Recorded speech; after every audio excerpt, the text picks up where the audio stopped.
देखिए बिल्कुल आशा 3 दिन से अफवाहें चल रही हैं। पहले गली नुक्कड़ पे ये अफवाहें थी और उसके बाद अब बाजार में भी अफवाहें हैं, सोशल मीडिया पे भी बहस की जा रही है और ये अफवाहों में यूं कहे तो एक तरह से बंदर बांट की जा रही है। यूं लगता है कि जो सोशल मीडिया पे है उसमें ये है कि जो जम्मू दिल्ली में एक बहुत इंपॉर्टेंट मीटिंग आज हो रही है और उस मीटिंग में जम्मू कश्मीर का फ्यूचर का फैसला लिया जाएगा और उस फैसले में फैसला भी सुनाया जाता है सोशल मीडिया पे और उस पर लिखा जा रहा है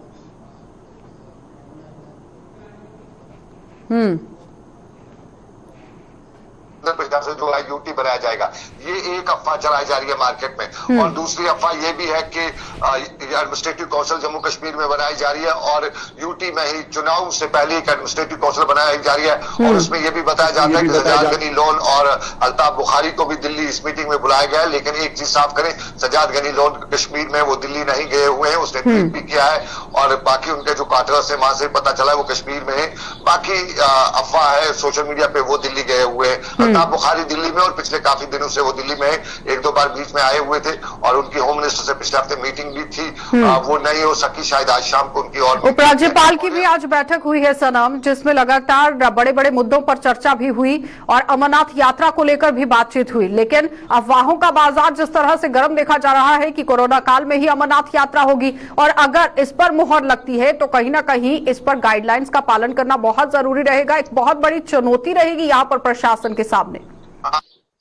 देखिए बिल्कुल आशा, या अफवाहों का बाजार भी ठीक, जो यहाँ के सेक्रेटरीज वगैरह या राज्यपाल दिल्ली गए हुए हैं और इंपॉर्टेंटली दिल्ली गए हुए हैं, कल ही गए हैं और उनमें कुछ सेक्रेटरीज में खास सेक्रेटरी वगैरह, तो ये बहुत ही इंपॉर्टेंट है कि मीटिंग के सिलसिले में। और उसमें हमने जब दिल्ली बात की, क्वार्टर से जानना चाहा तो पता यही चला कि 2 दिनों में एक जो है ये जो पॉलिटिकल किलिंग भी हुई है, उसके साथ साथ आईडीज भी 2-3 डिटेक्ट हुई है, कुछ फायरिंग के वाक़ात भी हुए, तो उसी को देखते हुए सिक्योरिटी स्टडी को देखते हुए। लेकिन सनम एक बात यहाँ पर जरूर है कि कहीं पर आग लगती है तो ही धुआं जो है वो उठता है और अगर इस तरह से बात निकली है कि जम्मू को राज्य बनाया जाएगा और कश्मीर को यूटी बनाया जाएगा तो जाहिर तौर पर इस पर कहीं ना कहीं चर्चा जरूर चली है।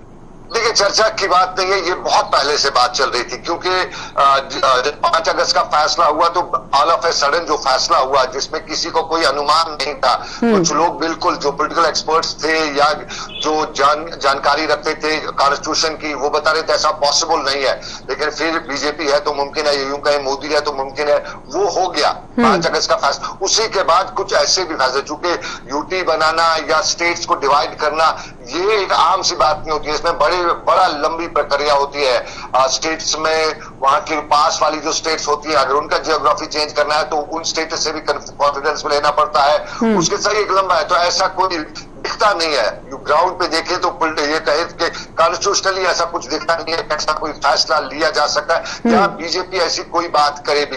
लेकिन कुछ लोग ये भी कहते हैं कि इस वक्त बीजेपी पे प्रेशर है, दिल्ली में गवर्नमेंट पे ये प्रेशर है कि वो हैंडल नहीं कर सकती है कोविड को, इस वजह से अटेंशन डाइवर्ट करने के लिए जम्मू कश्मीर की तरफ लोगों का ध्यान भटकाना चाहती है, तो वो सारी चीजें भी कंसिडर की। क्या लगता है सनम, जिस तरह से कोरोना काल चल रहा है वैक्सीनेशन की डोजेज लोगों तक पहुंचाना बहुत जरूरी था या फिर इन सभी अफवाहों पर ध्यान देना जरूरी था? देखिए इन अफवाहों पे कोई ध्यान ओवरऑल नहीं दे रहा है। टॉप लेवल पे सरकार जो है वो अपना काम करी है। सोशल मीडिया पे चूंकि कोविड में बहुत से लोग बेकार भी हो गए हैं तो घरों में बैठे लोग इस पे बहस करें, सोशल मीडिया पर बहस करें और गली नुक्कड़ पे भी अगर कोई कहीं बैठता है तो वो भी उस पर बहस जरूर करता है क्योंकि बात छेड़ी गई मैदान में। और इस बात के पीछे एक और दम भी लोग बताए जाते हैं कि कहीं ना कहीं सरकार की कभी कोई मंशा होती है तो उस चीज को नीचे फिर फ्लोट कर देती है, लोगों में उसकी रिएक्शन जानना चाहती है। हो सकता है वो भी हो कि रिएक्शन जानने के लिए इस तरह की अफवाह मार्केट में डाली भी गई हो, क्योंकि बहुत कुछ हो सकता है। लेकिन ओवरऑल ये कहें कि दिल्ली में जो मीटिंग है उसके बारे में जानकार बता रहे हैं कि ये ओवरऑल सिक्योरिटी सिनेरियो है और खास तौर पे इंपॉर्टेंट है कि यात्रा जो इस महीने इस हफ्ते अगले हफ्ते होनी है। क्या लगता है जिस तरह से राकेश पंडिता की हत्या की गई है उसी को मद्देनजर रखते हुए बड़े फैसले आने वाले समय में सुनाए जा सकते हैं? देखिए सबसे बड़ा फैसला होगा कि क्या अमरनाथ यात्रा होगी या नहीं होगी। कोविड काल है तो कोविड काल में कहीं राहत मिली है तो इस राहत के बीच में सरकार क्या फैसला लेती है ये इंपॉर्टेंट है। दिल्ली चलिए सनम, बहुत बहुत धन्यवाद जुड़ने के लिए। तो फिलहाल आपने देखा कि सनम एजाज हमारे साथ जुड़े हुए थे जो हमें बता रहे हैं कि किस तरह से हालात जो हैं वो अब जम्मू कश्मीर में बनते हुए नजर आ रहे हैं। लेकिन सवाल यहाँ पर यह है कि अगर मंथन हुआ है तो जाहिर तरीके से आने वाले समय में क्या कुछ बड़ा फैसला देखने को मिल सकता है, ये देखने वाली बात है। आगे बढ़ जाएंगे, अब आपको लिए चलेंगे लद्दाख और लद्दाख से भी दिखा देते हैं कि किस किस तरह से मौत का आंकड़ा लगातार वहां पर बढ़ता हुआ नजर आ रहा है, क्योंकि लद्दाख के अंदर लॉकडाउन की परिस्थिति बनी हुई है और लद्दाख में लगातार कोरोना के मामले बढ़ते जा रहे हैं। 195 लोगों की कोरोना की वजह से लद्दाख के अंदर यहां मौत हुई है और लद्दाख में अभी भी 1170 मामले एक्टिव चल रहे हैं और कल से लद्दाख में लॉकडाउन जारी कर दिया गया है। और मुकम्मल तरीके से आप देखिए कि अगर कल से यहां पर लॉकडाउन जारी किया गया है तो अब यहां लद्दाख के अंदर किस तरह से सूरत हाल है ये जानना बहुत जरूरी है, क्योंकि अभी तक 195 लोगों की यहां कोरोना की वजह से मौत हो चुकी है। 1170 मामले अभी भी एक्टिव चल रहे हैं। तो कहीं ना कहीं कोरोना की वजह से लगातार चिंता का विषय लद्दाख के अंदर जरूर बढ़ता हुआ नजर आ रहा है।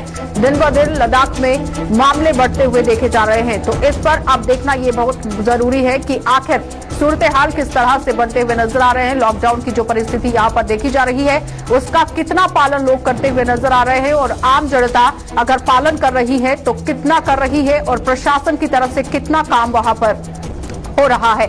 इसी खबर पर ज्यादा जानकारी के लिए हमारे संवाददाता हुसैन खालू हमारे साथ जुड़ चुके हैं और हुसैन खालू से ही जानेंगे कि जिस तरह से लगातार कोरोना के मामले बढ़ते जा रहे हैं उस पर प्रशासन क्या कुछ काम कर रहा है। खालू बिल्कुल, अब एक तरफ देखा जाए तो केसेस जो है एक्टिव बढ़ते जा भी रहा है और दूसरी साइड से अगर हम देखे जाए तो अनलॉक सिस्टम जो है वो भी अभी अनलॉक सिस्टम भी शुरू हो चुका है। लेह और कारगिल डिस्ट्रिक्ट के हवाले से अगर हम बात करें, अगर हम लेह में बात करें तो शॉपकीपर्स को जो है वो ड्यूरेशन जो है बिल्कुल कम रखा गया है, 7 बजे से दिन के 1 बजे तक। और कारगिल में जो है केसेस कम होने की वजह से कारगिल में जो है ड्यूरेशन शॉपकीपर्स को 7 बजे से शाम 5 बजे तक रखा गया है। तो सिस्टमेटिकली अभी टोटल आंकड़े अगर हम बताए जाए तो 1170 आंकड़े हैं खित्ते लद्दाख में, जिसमें कारगिल में 184 है और लेह में 996 है। तो एक तरफ से केसेस बढ़ भी रहा है और दूसरी तरफ से लद्दाख में अनलॉक सिस्टम भी अब शुरू हो चुका है। अब सिस्टमेटिकली दुकानों को छूट दे रही है और कुछ लिमिटेड ड्यूरेशन के लिए दुकानें भी अब आहिस्ता आहिस्ता खुलते जा रहे हैं। कब से खालू अनलॉक कर दिया जाएगा और किस तरीके से दुकानों को खोला जाएगा, जरा वो बताइए।